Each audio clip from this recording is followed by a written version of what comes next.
Howdy, folks. This is Big Sam. I've got a really good one for you today. We've got a Mosin Nagant from the Knights Templar. Well, sort of. Here's what I mean by that.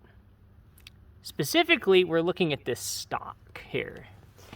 Now, this is a stock I picked off of the dark side of the interwebs, I think last year sometime. It's a little bit strange. It has this really weird carving someone put into it. Now, this carving, which we'll take a little bit closer look at here, this symbol, rather, is commonly referred to as the Cross of Lorraine. Now, this symbol was used extensively by groups such as the Knights Templar. And it's basically what it is, it's a cross with like an extra horizontal bar through it, which is what we see here.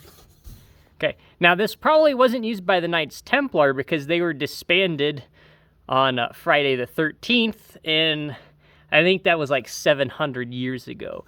And I'm pretty sure Mosins were not around 700 years ago. So this is probably somebody did this for fun.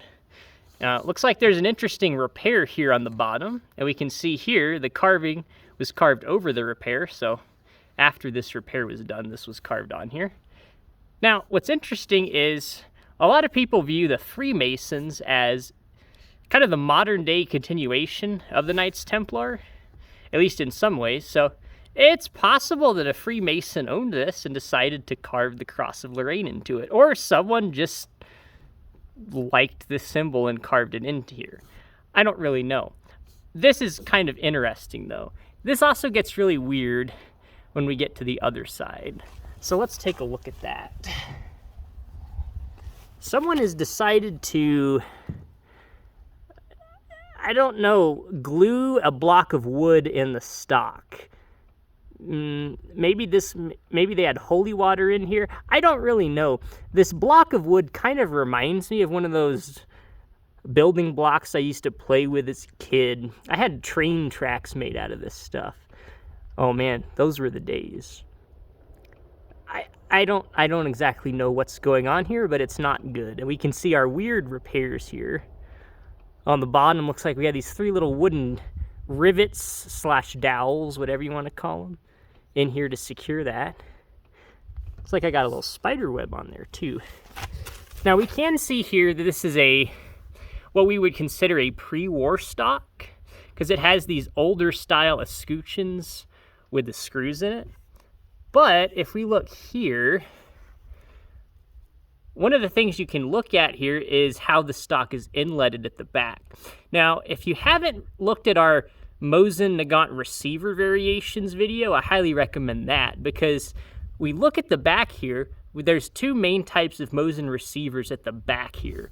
You have stepped receivers, which basically have a 90-degree cut, and then you have non-stepped receivers, which it looks like this guy was cut for. Now, those receivers came around during World War II. So this looks to be some sort of like an early 1942, maybe late 1941 pattern stock, potentially sometime in there. It's kind of hard to say for certain, but it's interesting nonetheless. Okay, and we can see the same thing here at the front as well. Now, this gets really weird if I turn it back around. Look here at the front. There's mold! I tell you, sometimes I feel like I'm cursed. I just keep finding mold in weird places, and I don't really know why. Especially because I live in Colorado, and Colorado is famous for not really having that much mold. Not like Texas or the South anyway. So, this got me thinking a little bit. Do y'all remember that video we had not too that long ago called Mosin Nagant Moldy Leprosy? Well, if you've watched that video, y'all might remember this horrible abomination. Y'all remember this thing? Get a closer look at this guy.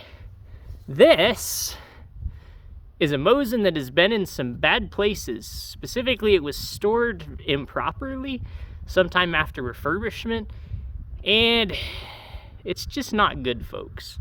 So we talked about this. We talked about what to look out for when buying Mosins, because these guns are out there. And you don't want to accidentally buy one of these being totally unaware of what you're getting into.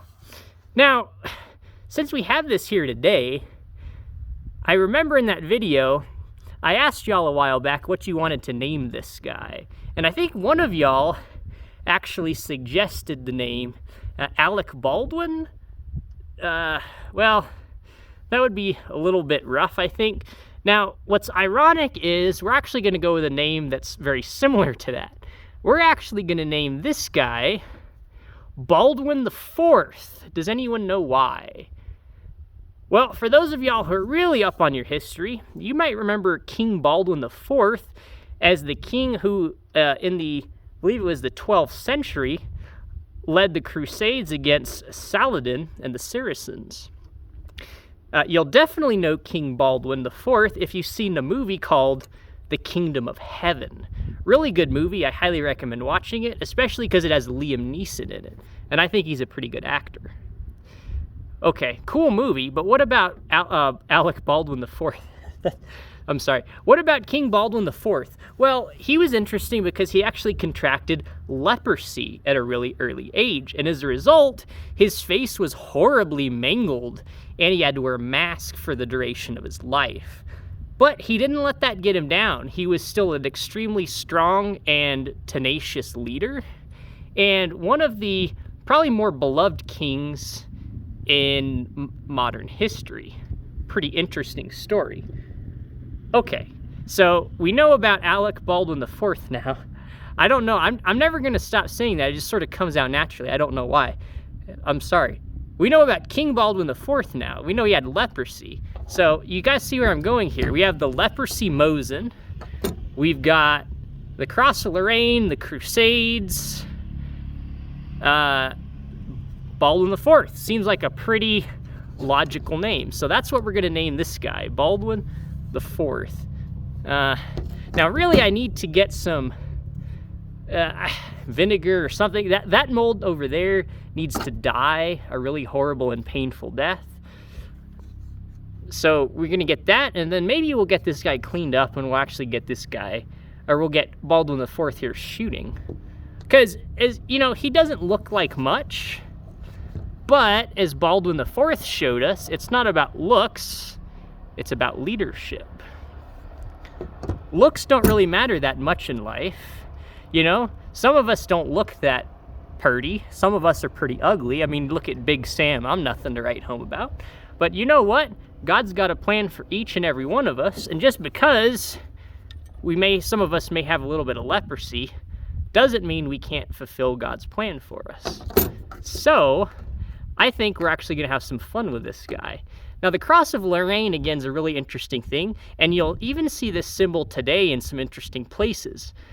Now, some of them are a little more clandestine than others. Well, an example is the modern-day ExxonMobil logo. The X in ExxonMobil is actually a Cross of Lorraine that's like canted sideways a little bit. My understanding is the designer of that logo, I think he was like a Freemason or something, and he came up with that. It's a weird story, guys. There's a lot of weird stories like that with Freemasonry. They're an interesting bunch. So that's one thing. You'll also see this in modern-day coat of arms and flags, such as the modern-day flag of Slovenia. Which, well, I mean, that's just cool. Slovenia is a neat place. It's actually right by Italy. Post in the comments if you've ever been there, by the way. So an interesting symbol, an interesting gun, and maybe if the Knights Templar were still around today, they'd like Mosins because they're cost-effective. So thanks for watching, guys. I hope you're excited about getting Alec Baldwin IV built here and taking him out to the range and seeing what we can do. We might play around with some interesting modifications. I'm not quite sure yet, but post in the comments and let me know what y'all would like to see us do with this particular 9130 rifle, because really the possibilities are endless. One of the awesome reasons about things about Mosins is you can do just so much cool things with modifications and aftermarket parts and enhancements. So You know, we can do anything from keeping it the way it is and accurizing it to you could thread the barrel, put a suppressor on it, whatever you want to do. So post in the comments what y'all want to see done with Alec Baldwin IV. And I appreciate y'all watching. Let me know what y'all like to see next. Let me know if y'all have any prayer requests. And we'll see you next time.